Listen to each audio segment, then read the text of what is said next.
Why had they chosen her for this? That was the question no one spoke aloud in the briefing room, though she felt it in the silence that followed her name. The others shifted, exchanged glances, but said nothing. Maybe they thought she didn't notice, maybe they believed she didn't care. But she saw it in their eyes, doubt dressed in discipline, the kind that stayed quiet but never fully hid. She didn't argue, she didn't explain. She simply nodded when the commander's voice gave the order. A nod was all she had left. To protest would have been weakness. And weakness was something she had buried years ago, somewhere between training fields and battlefields, where her voice had never mattered as much as her endurance. The target's photo had been grainy, nothing more than ink and paper, but the kind of face she wouldn't forget, not because it carried power, but because it carried responsibility. That man's decisions had already cost Marines their lives. He walked villages like a shadow, leaving silence where laughter once lived. Alex hadn't asked for details. She hadn't wanted them. The more she knew of the man, the more weight she would have to carry afterward. Better to see him as paper, as shape, as target. The rifle didn't care about backstories, neither could she. Now the earth pressed against her, damp and unrelenting, the suit heavy with rain. She lay in silence, invisible, swallowed by terrain. To anyone watching the hillside, there was nothing here but mud, grass, and the occasional insect climbing where it pleased. Yet beneath that illusion she breathed, and each breath was war. Patience, that was the assignment, more than the shot, more than the kill. This was about resisting the unraveling that came with waiting. They never taught you how loud silence could be, how heavy it could grow when hours turned to days. They never told you that hunger was a voice, thirst a temptation, fatigue a storm louder than gunfire. She had learned it on her own out here.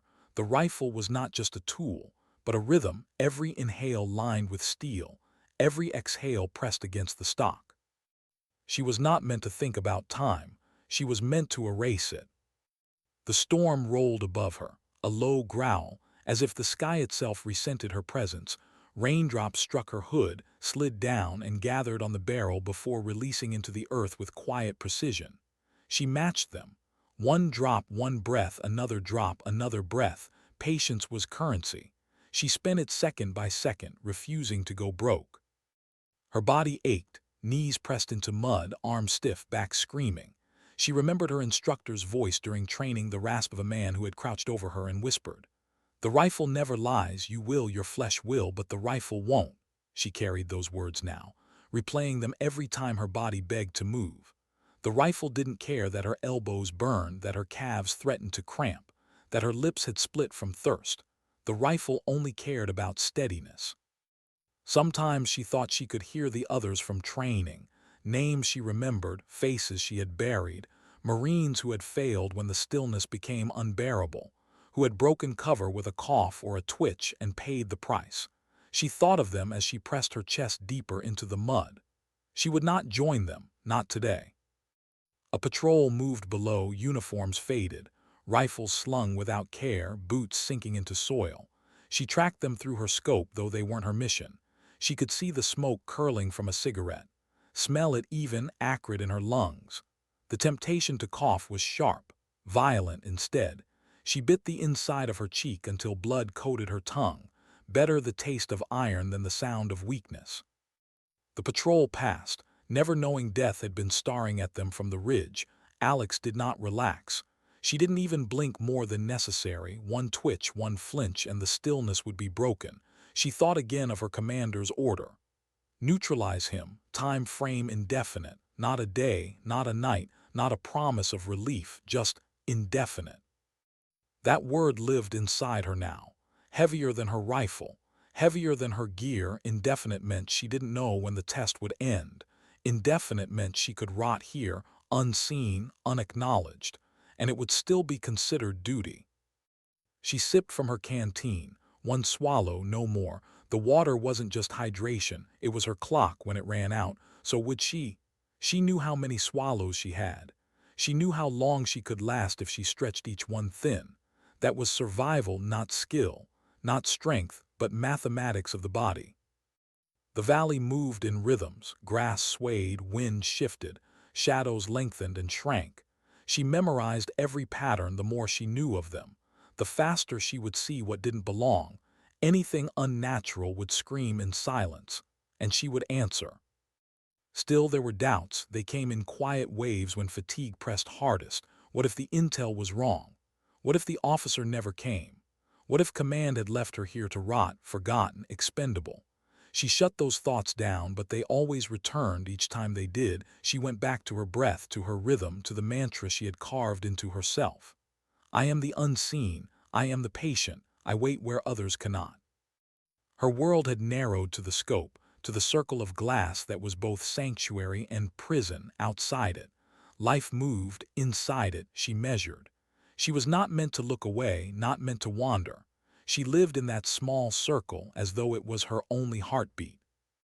Hours turned to haze into a blur. Hunger gnawed at her stomach, sharp and metallic.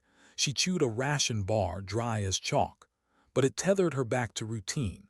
The body complained, the body lied, but the rifle, steady against her cheek, told her the truth.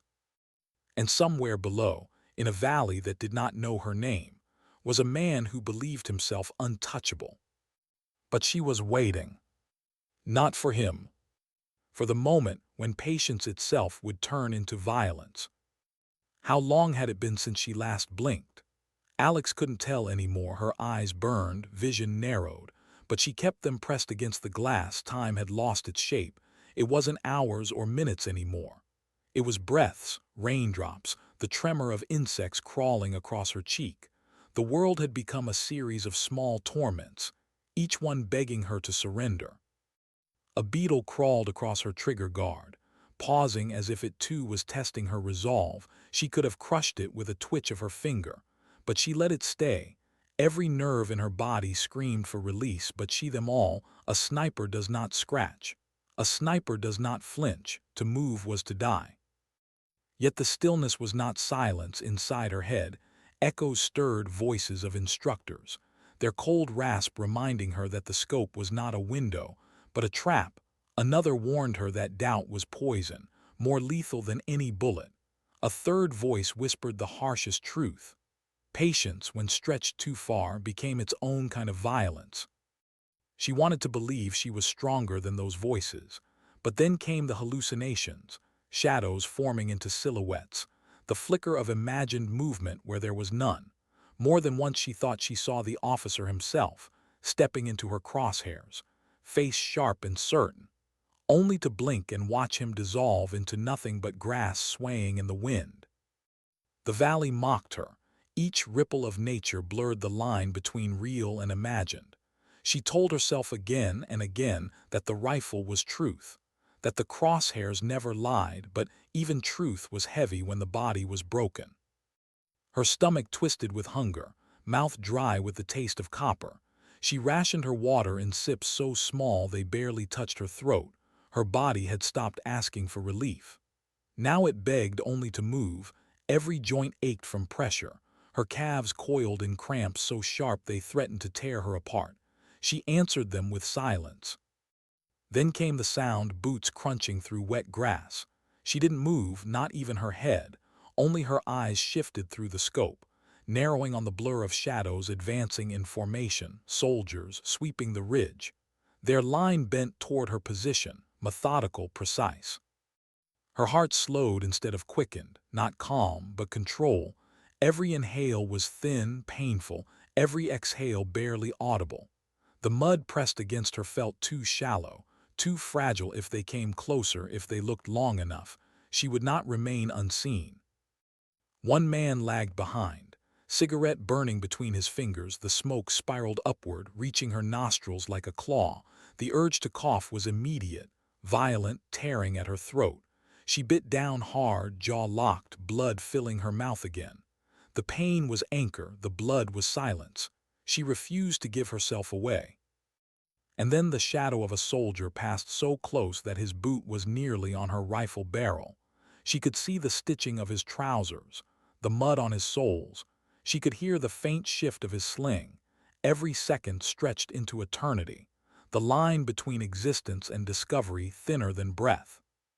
And in that razor's edge moment, a bird descended. It landed on her barrel, Its weight was feather-light, but to Alex it felt like the crush of stone, unbearable in its fragility. Through the scope, she saw its black eyes gleam, its head tilting as if it could see her, truly see her, a peck aflutter. And then it lifted, gone into the storm. The absurdity of it burned in her chest, that a bird, not bullets, not soldiers, had tested her stillness to its breaking point. And still, she did not move. The soldiers lingered, one turned his head, eyes scanning, gaze sliding across her. For one heartbeat, Alex was certain he saw her. Her pulse hammered against the stock, her body screamed to flee, yet she did not break, flinch and you die. Then the man turned, distracted by a distant sound. One by one, the squad shifted, retreating into the valley, leaving her pressed into silence. Relief didn't come, instead came something worse, memory. A voice rose in her mind, not of the living but of the dead, a Marine she had once trained with, a young man whose last breath she had watched on a dusty battlefield. He whispered now, accusing, patience can't save everyone, it didn't save me. The guilt hit sharper than hunger, sharper than thirst. For a moment she felt her grip falter, for a moment she almost believed the whisper. But then her fingers brushed the steel of the trigger guard. The rifle steadied her. She remembered why she was here. This wasn't about the past. This was about the one breath, the one shot, the one judgment yet to come. Still, temptation lingered. She could have ended that patrol. A single shot, then another, chaos cascading down the ridge. She pictured it, felt the recoil, the satisfaction of action after endless waiting, but she didn't. The mission wasn't about them. It was about the officer. To break patience was to waste everything. So she whispered only to herself, silent as the rain, patience is the greater kill. The storm thickened, raindrops turned to sheets, sweat stung her eyes, hunger carved deeper, exhaustion pressed like a hand around her throat. The line between reality and hallucination blurred again, figures flickering at the edge of her vision. Her instructors returned, relentless. One told her the mission was a lie, another insisted she had been left here to rot, a pawn in someone else's game. She fought them with silence, with breath, with the weight of the rifle against her cheek. Whatever men lied about, the rifle did not. Still the doubts came. What if the officer never arrived? What if command had already abandoned her? Yet she remained, mud, rain, rifle. She had chosen patience as her weapon, and she would not lay it down. The breaking point had been offered. Temptation, discovery, ghosts, hunger, she had them all. And then, at last, movement at the far edge of the valley. Through the scope her vision tightened. Figures emerged, guards, soldiers, and between them, the officer. The one she had been waiting for. Her heartbeat did not quicken, it steadied. This was the moment carved out of endless hours. The silence she had endured was funneling into this one fragile second.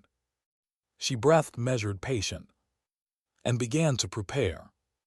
What did it mean, really, to take a life from this far away?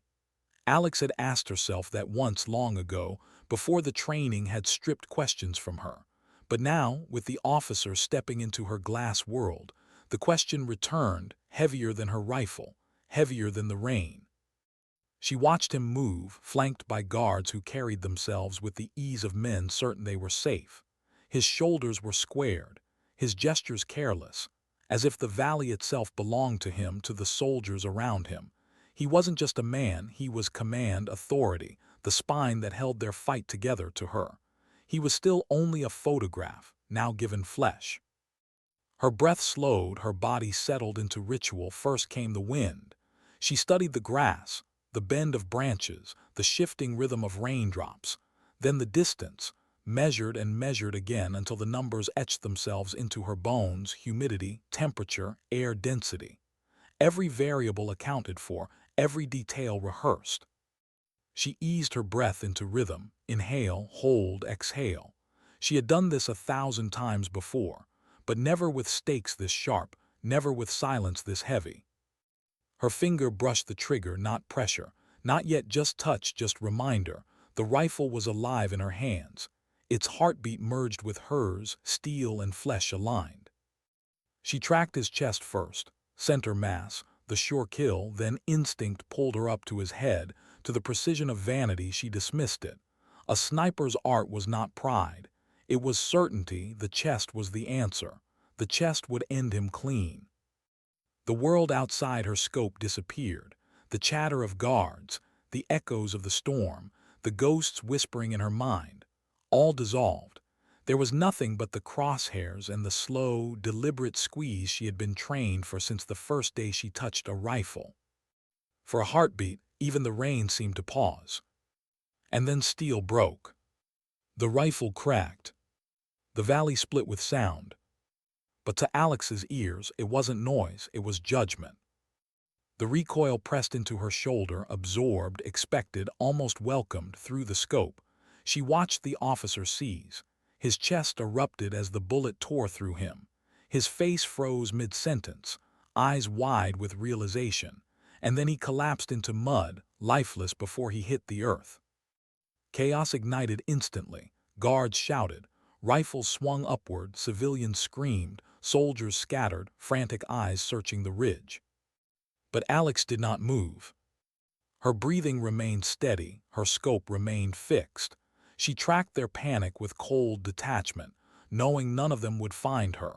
She had waited 72 hours for this single second, and she had delivered it with precision. And yet there was no triumph, no rush, no victory burning in her chest. Instead there was emptiness, vast and hollow, the days of hunger, thirst, insects, hallucinations. All of it funneled into this single shot, and now that it had passed, what remained inside her was silence. She whispered to herself, almost too low for even the rain to carry, mission complete. The words were flat, not celebration, not pride, just finality. She remembered what one of her instructors had once told her. Killing from a distance isn't glory, it's a sentence, delivered without touch, without voice. Now she understood. The officer's body was dragged by his men, shouted orders filling the valley, rifles firing blindly into the ridge. But Alex stayed still, unmoving, unseen. She was not finished. To break now was to undo everything patience had bought her. The silence of waiting had been suffocating, but the silence of aftermath was heavier still. And in that silence she realized something. The real battle had never been the trigger pull. The real battle was the waiting, the stillness, the refusal to break. The rifle lay against her cheek.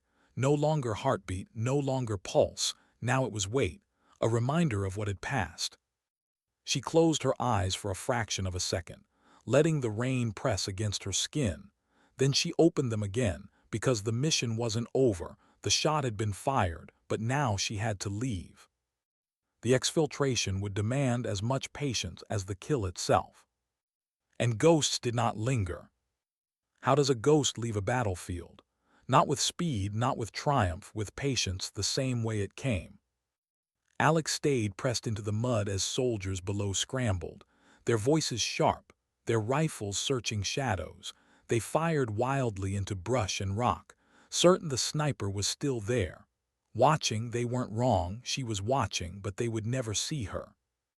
Her breathing stayed measured, each inhale shallow, each exhale deliberate. The rifle lay against her, no longer pulse, no longer promise, only weight. Its purpose had been fulfilled, now it was burden. She waited, she always waited, not because she wanted to, but because waiting was survival. Only when the chaos began to shift, when the soldiers' frantic sweeps stretched downhill, when their panic scattered like rain over stone, did she begin. Not by standing, not by rushing, by sliding. Every movement was deliberate, calculated to leave no trace. She eased her rifle back from its firing rest and nestled it against her chest. Her gear, stripped to essentials, was gathered silently. She left nothing, no casing, no wrapper, not even the impression of her body, to stay unseen. You erased yourself. The ridge that had been her prison became her ally again. She pressed into it, crawling through mud and grass with the patience of hours. Each motion was a fraction. Each pause stretched into eternity. The storm above grew heavier. rain falling in sheets that hissed against her suit, plastering her deeper into terrain. The rain was her cloak, her eraser, her salvation. Every drop blurred the faintest sign of her passage. Every rivulet of water carried her further into invisibility. Her muscles screamed after 72 hours of stillness. Movement was agony, joints stiffened into stone, cramps coiled in her calves, arms trembled under her weight. Every shift across the slick earth was a battle. Her lungs burned from shallow breaths, her skin raw from sweat and grit, but she welcomed it. Pain was proof of survival. Voices echoed close, boots splashing, commands barked in fear. She could hear them, feel the tremors of their panic through the soil. Yet their noise was distant compared to the silence in her chest. She was not leaving because of them. She was leaving because the mission was finished. Ghosts did not linger. Her crawl stretched into hours. Each inch of ground gained was purchased with patience. She thought of the rain as her accomplice, the storm as her plan. The water washed away her tracks, softened the earth, blurred the line between her body and terrain. She moved with it, not against it. And as she crawled, her mind wandered, not to victory, not to celebration, but to the waiting, to the endless hours before the shot, when insects had crawled across her face, when ration bars had turned to dust in her mouth, when hallucinations had blurred truth from illusion. Those had been the real battles. The single second of violence had been only the ending. The war had been patience itself. The rifle pressed against her shoulder felt different now. No longer lifeline, no longer heartbeat, just steel, just weight. She carried it because she must, not because it carried her. The bond had been broken. The shot had severed it. The storm thickened until it was a wall. Rain drummed against leaves, hissed in grass, blurred her sight into gray. But it freed her too, freed her from tracks, from scent, from sound. Soon even her passage would be gone, as if she had never been here. Patrols still scoured the kill zone, firing into shadows. They shouted orders, voices cracked with fear. She felt no triumph in outwitting them, only inevitability. They would never find her, never know the patience that had ended their officer. Their fear was noise. She left it behind. Her body throbbed, every joint burned, every inch forward was agony, but her breathing stayed calm, controlled, deliberate, because leaving was not escape. Leaving was ritual. At the valley's edge, she finally rose, her figure draped in dripping burlap, her silhouette still broken, still invisible. She adjusted the rifle across her back, steady, careful. The rain followed her. Her steps were slow, no hurry, no hesitation, no regret. She moved not like a victor, but like a shadow returning to earth. No sound followed her but the patter of rain. No witness but the terrain itself. She was leaving behind the valley, but not the silence. The silence would follow, heavier than the rifle, heavier than the storm. And she would carry it always. How far do you have to walk before the echoes leave you? Alex didn't know. She only knew that the storm had eased, though the rain still clung stubbornly, dripping from her hood, soaking into her gloves. Each step was heavier than the last, her rifle pressing against her back like a reminder she couldn't set down. The valley was behind her now, the shouts of soldiers, the blind gunfire, the chaos of her shot, all faded into distance. But silence remained, heavier than mud, heavier than exhaustion. She followed no trail, left no path. The rain had erased it all. Still, she checked her back with every pause, scanning for shadows that weren't hers, for pursuit that never came. Caution wasn't paranoia, caution was survival. Her legs trembled under her, muscles long locked into stillness rebelled against movement, each step a tear through fibers stiffened by patience. She clenched her jaw, ignored the screaming in her body, and pressed forward, one step, then another. Discipline hadn't left her yet. When the land flattened into brush and stone, she found shelter beneath a leaning tree, not to rest, not to sleep, just to stop, to breathe, to remind herself she was still there. The rain dripped from the branches above, tapping against her hood in rhythm. She closed her eyes for the first time since the shot, But instead of darkness, the valley replayed inside her. The officer's chest erupting, the frozen look of surprise, the collapse into mud. She saw it in detail but felt nothing sharp, no triumph, no sorrow, just a hollow echo where reaction should have been. Her instructors had called it detachment, a skill, a shield, kill and move on, do not linger, do not feel. But she did feel, not in ways they had warned her about, not regret, not fear, something harder to name. Loneliness.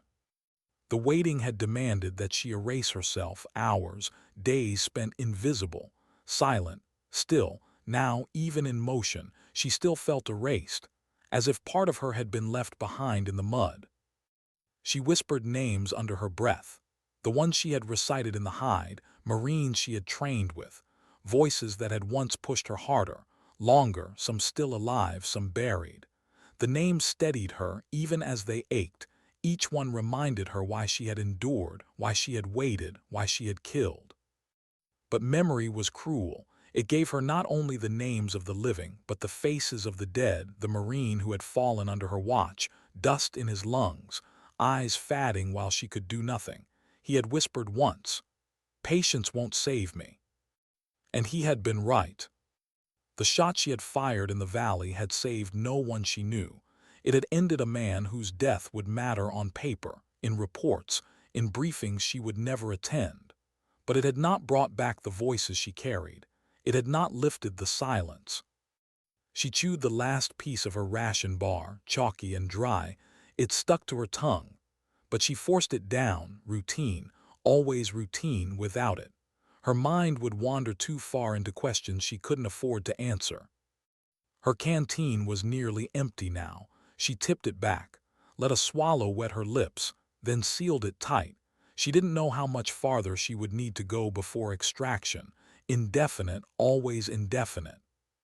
The storm thinned, mist hanging low over the terrain. In that gray blur, her silhouette disappeared again. She was moving, but she was still unseen, still the patient, still the ghost. And yet, with every step away from the valley, the silence pressed harder. She realized then that it would never let go. It wasn't tied to the ridge or the rain. It was tied to her, to the hours she had endured, the breath she had measured, the patience she had weaponized. No one would ever see those hours. No one would know the hunger, the thirst, the insects crawling across her face, the bird that had landed on her barrel. They would know only the line in the report. Target neutralized. But she knew. She carried it with her, heavier than the rifle. And as she walked into the mist, Alex wondered if patience itself was a kind of prison, one that didn't release you even after the mission was done. When extraction was close, she should have felt relief.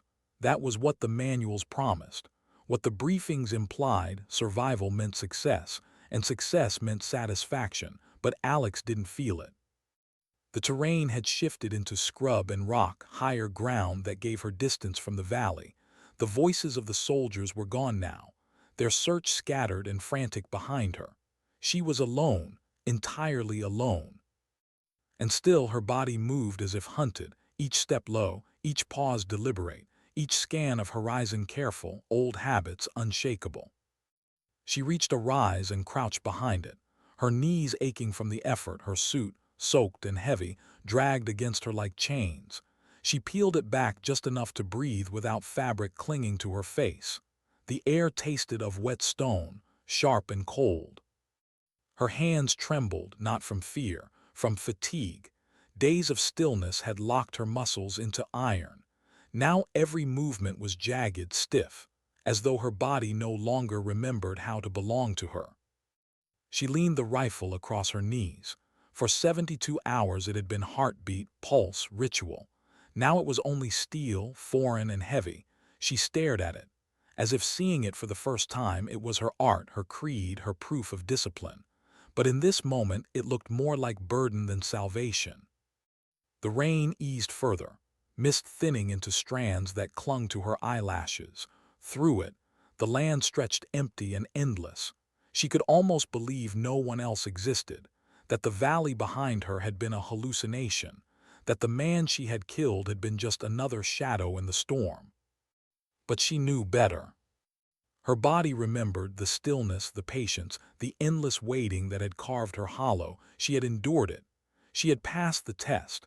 But endurance left marks inside. She felt them, invisible scars etched not by bullets but by silence. Extraction was still miles ahead. She would need to keep moving, careful, measured, until she reached the point. She knew the route, she had studied it, but knowledge didn't ease the weight pressing on her shoulders. She whispered again the lines she had clung to in the hide. I am unseen, I am patient, I wait where others cannot. The words steadied her heartbeat, but this time they felt different, heavier, not a creed but a sentence. Because what did it mean to be unseen? It meant erasing yourself until nothing of you remained but silence and steel. It meant that when the shot was fired, no one would know the cost. They would see only the outcome, never the endurance that bought it. She thought again of the names she had whispered in the mud. The fallen, the living, the voices that had shaped her. Would they understand what she carried now? Or would they see only the result, the officer fallen, the mission complete? She adjusted her rifle, rose slowly, and began walking again. Her legs protested, but she forced them forward one step, then another. Every step carried her closer to safety, yet every step pressed the silence deeper inside her, until she realized something chilling. The silence wasn't leaving. It was staying. It had fused with her, as inseparable now as breath or blood. She could no more shake it than she could shake her shadow. The valley might forget her, command might forget her, even history might forget her. But she would not forget. Because silence wasn't something you survived. It was something you carried. The sound of rotors carried on the wind long before the helicopter came into view. To most, it would have meant salvation. To Alex, it felt foreign, loud, obvious, a machine tearing through silence she had lived inside for too long. She crouched in the shadows of broken stone, eyes scanning sky and horizon, even now at the edge of safety. She did not trust the moment. Trust was not something patience allowed. The helicopter appeared as a dark shape against gray clouds, circling once before dipping low toward the extraction point. Its blades cut through the air with brutal rhythm, drowning out the softer sounds she had relied upon: wind through grass, rain against leaves, her own breathing. Her breathing caught, shallow and unsure. For 3 days it had been measured, disciplined, carved into ritual. Now, with the storm of rotors above her, she felt it falter. She pressed a hand against her chest as though to remind herself she still controlled it. The signal came, a flare from her team. She had not seen them since the briefing, not heard their voices. Now, through mist and distance, they emerged, silhouettes in gear, weapons slung, scanning perimeter. For a moment, Alex didn't move. She stayed pressed against stone, rifle heavy across her back. Her body refused to rise, not out of fear of enemy fire, but because stillness had fused with her so completely that motion felt unnatural. Then one of them waved, a gesture simple, impatient, as if she were late, as if she had been gone only minutes, not 72 hours carved into her bones. She forced her legs to straighten, forced her body forward step by step. She walked into the open. The rain softened, but it still clung to her, dripping from burlap and hood, streaking her face like ghostly camouflage. Her team looked at her, but not for long. Their eyes flicked to her rifle, then to the sky, then to the perimeter. They didn't ask. They didn't need to. They already knew the mission was done. The report would write itself. Target neutralized, no casualties sustained. No one would ask about the waiting, about the hunger, about the bird on her barrel, or the soldier's cigarette inches from her lungs. No one would ask what silence had cost her. And she wouldn't tell them. One of them clapped her shoulder as she passed, a gesture meant to mean something, camaraderie, recognition. But to Alex it felt light, empty, disconnected. How could they understand the weight she carried when they had not lain in the mud for 3 days, becoming invisible? She climbed into the helicopter. The roar of rotors pressed into her ears, rattling her skull. The air inside smelled of fuel and sweat. She strapped herself in, adjusted her rifle, and stared out into the mist as the ground fell away beneath them. Below, the valley shrank into nothing. The ridge where she had fused herself to earth disappeared into gray. The storm washed it clean, erasing all trace she had ever been there. But inside it remained, every raindrop, every breath, every second of patience that had held her together. Her team spoke around her, voices sharp, casual, detached, debrief chatter, light remarks, talk of food waiting back at base. She listened but didn't join. Words felt too heavy in her mouth. After silence, that deep speech seemed impossible. Instead, she closed her eyes and heard it all again. The rain, the insects, the whisper of ghosts, the single crack of judgment that had ended the waiting. She opened her eyes and stared at the rifle resting against her knees. The others saw a weapon, a tool, a successful mission. She saw something else. Not a rifle. Not anymore. She saw patience itself, chambered, fired, spent. And she wondered if she had pulled the trigger on the officer alone, or on a part of herself as well. The helicopter touched down in the dark. Floodlights cut across the landing zone, harsh and unfeeling. The base was alive with movement, vehicles growling, voices shouting, boots striking pavement. To anyone else it was routine, to Alex it was jarring, too bright, too loud, too alive. She stepped down onto solid ground, the weight of her rifle slung across her shoulder. The earth here was dry, solid, nothing like the ridge that had swallowed her whole. Yet her body still carried mud in its memory, still felt the rain pressing against her. A briefing officer approached, clipboard in hand. His questions were sharp, procedural, confirmation of identity, confirmation of mission, confirmation of success. She answered with clipped words. Each one pulled like a tooth. Yes, neutralized, no, no compromise of position. He nodded, scribbled on the page, and moved on. Her 72 hours of endurance, her war with silence, reduced to 3 sentences and a signature. Her team dispersed quickly, heading toward the mess hall, the barracks, the promise of warmth and food. She didn't follow. Hunger clawed at her, but not enough to move her. She found herself walking alone instead, down a narrow path between concrete walls, away from the lights. The farther she walked, the quieter it became, until only her footsteps and the faint hum of generators followed her. She reached the edge of the compound, a shadowed corner where the lights didn't reach. There she slid down against the wall, rifle resting across her knees. She tilted her head back, closed her eyes, and let the silence find her again. It wasn't the same silence as the ridge, not the suffocating weight of waiting. This was aftermath silence, heavy, absolute, filled not with anticipation but with memory. She thought of the valley, the officer collapsing into mud, the bird on her barrel, the soldier's cigarette, the voices of ghosts reminding her that patience couldn't save everyone. She thought of the hours that no one would ever know. The ration bar turned to dust in her mouth, the raindrops counted by the hundreds, the cramps that threatened to betray her. And she thought of how little of it would matter to anyone but her.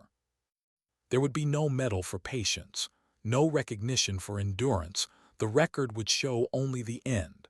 Target eliminated, the waiting, the silence, the battle fought without movement, those would vanish like her tracks in the rain. And maybe that was how it was meant to be. Because dignity wasn't noise, it wasn't ceremony, it wasn't medals or parades or recognition. It was the refusal to break when no one was watching. It was the stillness that no one would ever see. She opened her eyes, staring at the rifle in her lap. It had been her pulse, her companion, her truth. Now it was just steel again, just weight. She would clean it, maintain it, ready it for another mission, but she knew something had shifted. She would never hold it again without hearing the silence of the ridge pressed between them. Her breathing slowed, measured, deliberate, just as it had been in the mud. The habit would never leave her now. The base around her pulsed with life, but she stayed in the shadows, still unseen. Because that was what she was, what she had become. The unseen, the patient. And though no one would ever know the true cost, she carried it willingly. Sometimes dignity doesn't speak. It simply acts.